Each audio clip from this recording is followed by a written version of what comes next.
할렐루야. 우리 같이 인사 한번 해볼까요? 새벽이지만 한번 옆에 분들 쳐다보면서 참 귀하다 한번 해볼까요? 참 귀하다. 반말이지만 이해해주세요.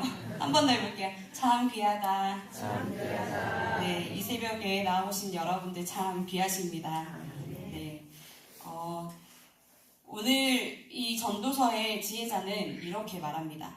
또 다시 헛된 것을 보았도다. 어떤 헛된 것이었냐면요. 어떤 사람은 아들도 없고 형제도 없이 홀로 있으나 그의 모든 수고에는 끝이 없어요. 홀로 자신의 것을 위하여 수고하며 살아가지만 부요를 족하게 여기지 아니하고 그러면서도 내가 도대체 누구를 위하여 이렇게 수고하는가? 그런데 나는 나의 행복을 누리지 못하는가? 하면서 헛되고 헛되다고 이야기를 합니다. 사람은 혼자 살아갈 수 없는 존재입니다. 사랑을 받아야만, 사랑을 주어야만 하는 존재로 지음받았기 때문입니다. 또한 사람은 영적인 존재입니다. 그래서 사람들이 모인 곳에는 언제나 신이 있죠. 그 신이 어떤 모습이든 간에 사람들은 신을 만듭니다. 그리고 자신들의 복을 받기 위해서, 자신들을 지켜주기 위해서 끊임없이 기도하고 그 신들에게 빌게 되죠. 그러나 하나님을 만나지 못하면 어떤 신을 만들고 어떤 사람을 만나도 그 공허함이 채워지지 않습니다. 그래서 우리는 하나님을 만나야 합니다. 우리는 알고 있습니다. 천국에 소망 없이 이 인생을 어떻게 살아내야 할지. 천국에 소망이 없다면 우리는 이 인생을 어찌 살아낼 것인가. 이런 생각들을 천국에 소망이 있는 우리들은 하게 됩니다. 하나님 없이 내가 이 모든 삶을 책임져야 한다면, 이렇게 매일매일 고군분투하며 살아가는 이 인생을 오롯이 내가 책임져야 한다면 이 얼마나 고단한 인생이며 종국에는 얼마나 헛되고 헛된 인생일까요? 그래서 하나님을 만나지 못하면, 하나님으로 채우지 못하면 결국에 우리의 삶의 공허함을 채울 수가 없습니다. 그러면 하나님을 만나면 모든 것이 채워지고 더 이상 헛되지 않을까요? 그렇지 않습니다. 하나님을 만나도 우리는 어쩔 수 없는 연약한 죄인이어서 계속해서 쓰러지고 넘어질 수밖에 없습니다. 쉴 새 없이 사탄은 우리를 공격하고 틈만 나면 우리를 흔들려고 합니다. 그리고 우리는 조금만 방심하면 거기에 또 걸려서 넘어지고 흔들릴 수밖에 없습니다. 그런데 혼자서 넘어지면 도대체가 일어날 수가 없습니다. 제가 결혼을 하고 지우가 4개월이 됐을 때 주말 부부를 청산하고 이제 서울로 올라왔거든요. 근데 오랫동안 다니던 모교회를 떠나서 평생 30년을 다니던 교회를 떠나서 이제 서울로 올라왔더니 교회를 정하는 게 생각보다 너무너무 어려운 거예요. 그때는 제가 제 마음에 꼭 맞는 교회를 찾기 위해서 다녔기 때문에 그랬던 것 같아요. 한참을 방황하다가 하나님의 크신 은혜로 제가 성실교회에 오게 되지 않았습니까? 첫날 딱 들어와서 예배를 드리는데 너무너무 큰 은혜가 있었어요. 그간의 그 모든 방황을 종결시킬 것 같은 눈물이 막 너무 나고, 하나님께서 정말 나를 여기로 인도하셨구나. 하나님 아직도 나를 너무너무 사랑하시는구나. 이런 마음이 들어서 굉장히 큰 은혜를 받고 이제 성실교회 등록을 바로 했었거든요. 근데 아이를 낳고 육아에 치여서 좀 힘들다 보니 이리저리 핑계를 대면서 좀 나 홀로 믿음 생활을 하려고 했던 것 같아요. 그리고 30년을 이제 한 교회 다니면서 너무 많은 일들을 하다 보니 사실은 좀 지쳐있기도 했던 것 같아요. 그래서 그 이름 없는 성도 일로 지냈으면 좋겠다 이런 마음이 처음에는 있었습니다. 근데 처음에는 그 크신 은혜가 있었잖아요. 말씀만 들으면 그렇게 눈물이 나고 회복이 되고 너무너무 기뻤어요. 근데 혼자서 이 믿음을 계속해서 지켜나가겠다고 다짐을 했는데 그게 얼마 가지 않더라고요. 금세 식어지고 그 뜨거웠던 은혜는 사라지고 온데간데 없어지고 계속 침체되고 계속 모든 일들이 부담스럽고 교회에 오는 것이 굉장히 마음이 어렵게 느껴지는 거예요. 아기를 데리고 나오다가 우리 유현이가 똥이라도 싸면 그냥 오늘 교회 가지 말까? 이러면서 모자실에 들어가도 사실 제대로 예배도 못 드리는데 가지 말까? 이런 마음이 들기가 일쑤였습니다. 근데 그때 제가 이제 그때는 요한나 기관에 소속이 되어 있었는데 그 기관에서 언니들이, 집사님들이 붙들어주고 계속해서 불러내고 밥도 사주고 같이 밥 먹어주고 이야기도 들어주고 육아에 대해서도 신앙생활에 대해서도 조언해주고 권면해주고 그렇게 계속해서 함께 있어 주었어요. 그래서 교회에 나올 수밖에 없는 그렇게 잘해주는데 제가 설거지 한다고 빠질 수는 없잖아요. 그래서 나오고 그렇게 해서 계속 나오다 보니까 저절로 회복이 되었습니다. 말씀을 듣게 되고 공동체의 기쁨을 느끼게 되고 그래서 이 자리까지 오게 되었습니다. 저만 그런 게 아니죠, 여러분. 우리에게는 함께할 사람이 필요합니다. 넘어지면 잡아주고 일으켜주고 끌어줄 손길이 필요합니다. 하나님은 결국 사람을 통해서 일하시기 때문에 아무리 우리가 믿음을 지켜내겠다고 혼자 다짐하여도 옆에서 함께해주는 사람들이 없다면 우리는 금세 넘어지고 맙니다. 누군가의 도움을 받기 위해서뿐만 아니라 또한 우리는 연약한 지체를 도우며 또 붙들어주며 나 또한 더욱 단단히 세워지게 됩니다. 먼저는 우리가 함께 연약한 지체들을 바라볼 때에 나만 이런 일로 고통받는 것이 아니구나. 나만 하나님 앞에서 이 일들로 이 믿음을 지켜내기 위해서 이렇게 고군분투하고 이렇게 노력하고 이렇게 애쓰는 게 아니구나. 저들도 똑같이 그렇게 하고 있구나를 보는 것만으로도 우리에게 너무나 큰 위로가 됩니다. 그리고 그들을 붙들어주기 위해서 기도하며 잡아줄 때에 하나님께서는 우리의 믿음을 더욱 단단하게 세워주십니다. 그들을 도울 수 있는, 잡아줄 수 있는 능력과 은혜를 계속해서 공급해 주십니다. 그러나 여러분, 똑같은 사람인 우리가 우리의 힘으로 모여서는 아무런 소용이 없습니다. 내가 믿음을 회복할 수 없었던 이유는, 회복할 수 있었던 이유는 하나님께서 나를 붙들어주는 성도님들을 통하여 그 손길을 함께 붙들어주셨기 때문입니다. 링겔만 효과라는 그 효과가 있어요. 어떤 실험을 한 건데 집단 속의 개인의 공헌도를 측정하기 위해서 줄다리기 실험을 했습니다. 이들이 처음에는 가설을 세울 때 참여하는 사람이 늘어날수록 개인이 발휘하는 힘도 증가할 것이다 라고 가설을 세웠어요. 그리고 줄다리기를 시작했습니다. 줄다리기를 한 명이 하면 100%의 힘을 발휘합니다.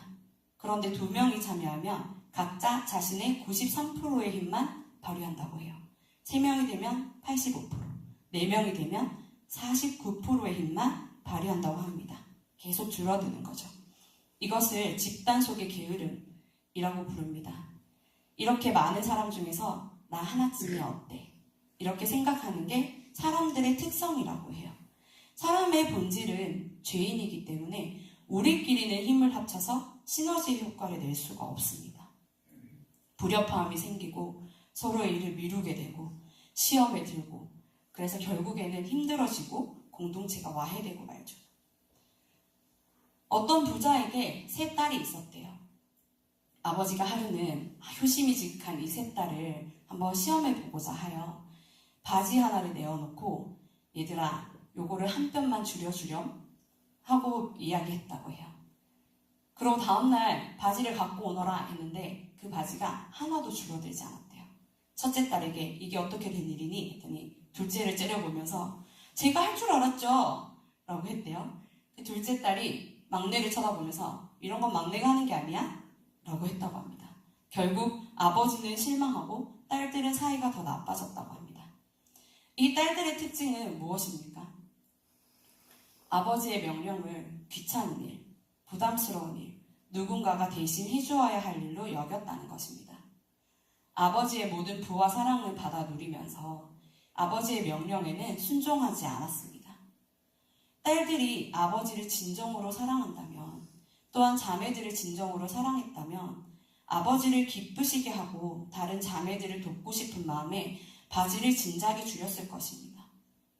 혹시 이 딸들의 모습이 우리의 모습과 같지 않은지 돌아보길 원합니다.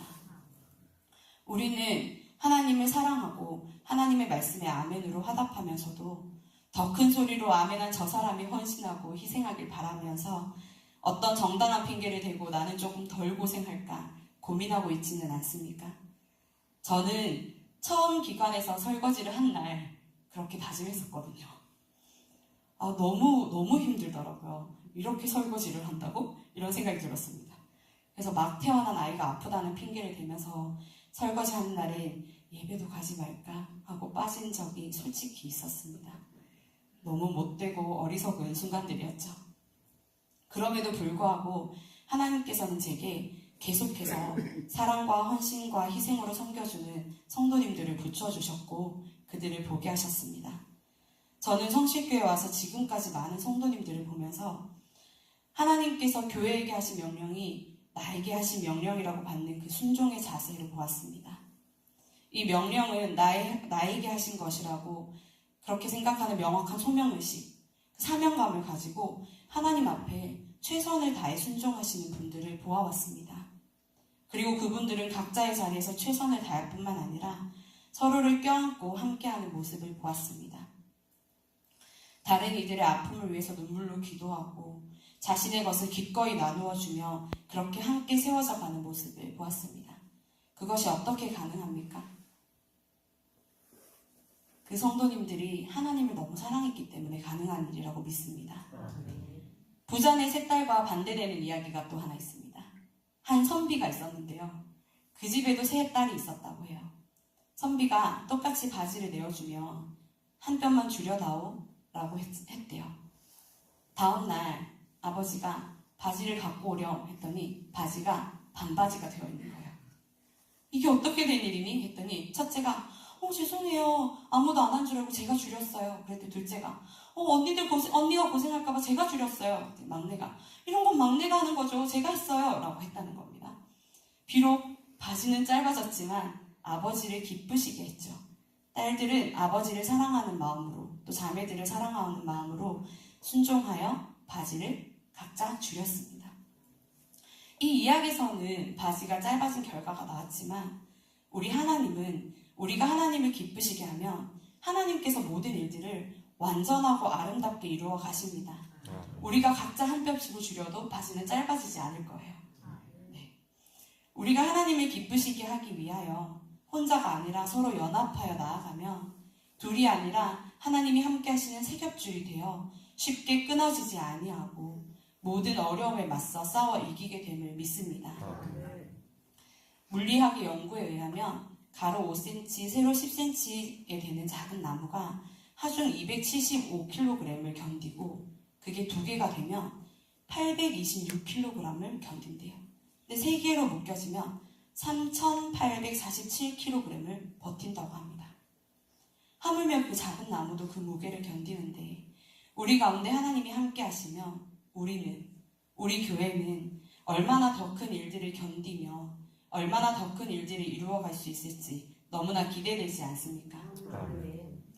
말씀을 마무리하고자 합니다. 제가 아까 기도 제목에서 나누었던 모로코에 나가 있는 선교사인 제 친구를 5년 만에 만났는데요. 한참 사역에 대한 이야기를 하고 이런저런 이야기를 하다가 그 친구가 제게 그러더라고요. 자기는 너무 깜짝 놀랐대요. 인스타그램에 어느 날 제가 전도사로 임명받았다 이렇게 사진을 올려서 자기는 너무 깜짝 놀랐대요. 너는 그런 길을 절대 가지 않겠다고 다짐했던 애가 아니냐 이렇게 이야기하면서 갑자기 저를 봤는데 생각이 나는 한 사건이 있다는 거예요. 그 친구의 아버지도 선교사님인데 그 전문인 사역자로 화가시거든요. 그래서 그 친구는 프랑스에서 오랫동안 살다가 지금은 결혼해서 모로코에 가 있어요. 그 친구가 한국에 한번 오랜만에 들른 날이 있었어요. 저는 그 친구와 오랫동안 펜팔로 계속해서 친구를 맺고 있었는데 저와 청년부 예배를 함께 드렸어요. 그 친구가 그 당시에 하나님 주신 은혜가 너무너무 마음에 가득해서 너무 기쁘고 감사하고 그 마음을 주체할 수 없는 상황이었대요. 예배를 드리는데 그 행복한 마음이 너무 가득해서 하나님 어떤 모습으로 살든 어떻게 사용하시든 상관없으니 제 인생을 사용해 주세요. 저의 모든 것을 하나님께 바칩니다. 라고 기도하다가 너무너무 감격스러운 마음에 눈을 뜨고 옆을 봤는데 제가 기쁘게 찬양을 하고 있더라는 거예요. 하나님 모아의 인생도 같이 드려요. 하나님께서 받아주세요. 그랬다는 거예요. 그 얘기를 요번에 처음 들은 거예요. 제가 너의 삶만 드리지 나의 삶까지 네가 드려가지고 내가 어쩌다 여기 왔나 했더니 너 때문이구나 라고 이야기하고 이제 훈훈하게 마무리가 되었는데 그 친구는 미안해하는 기색 없이 덕분에 네가 이 은혜로운 자리에 있게 됐지 않았냐 라고 이야기를 했습니다. 하나님께서는 제 친구의 기도를 듣고 그의 삶도 기쁘게 받아주셨고 그가 기도하는 제 삶도 기쁘게 받아주셔서 지금 저는 그 기도의 응답으로 이 자리에 있습니다. 지금 혹시 생각나는 누군가가 있으십니까? 믿음의 진체 가운데 있거나 마음이 낙심하신 어떤 지체들이 생각난다면 오늘 그를 위해서 함께 기도하셨으면 좋겠습니다. 그래서 우리가 함께 일으켜주고 당겨주고 그래서 이 공동체의 아름다움과 기쁨을 함께 누릴 수 있었으면 좋겠습니다. 우리가 서로를 위해 기도할 때 하나님은 그 기도를 분명히 받으시고 응답하시리라 믿습니다. 힘을 합쳐서 하나님 앞으로 가고자 열심히 살아내는 그 모든 순간을 하나님은 다 보고 계시며 기억하고 계십니다. 서로의 사랑하는 이들의 구원을 위해서 기도하고 서로의 믿음과 순종의 삶을 위해 격려하며 기도하고 함께 헌신하며 그 안에서 함께 열매를 맺고 보고 끌어주고 밀어주며 하나님께서 거하시는 아름다운 공동체로 결코 사탄의 세력에 끊어지지 않는 세겹줄로 든든히 세워져가는 우리가 되길 소원합니다. 기도드리겠습니다.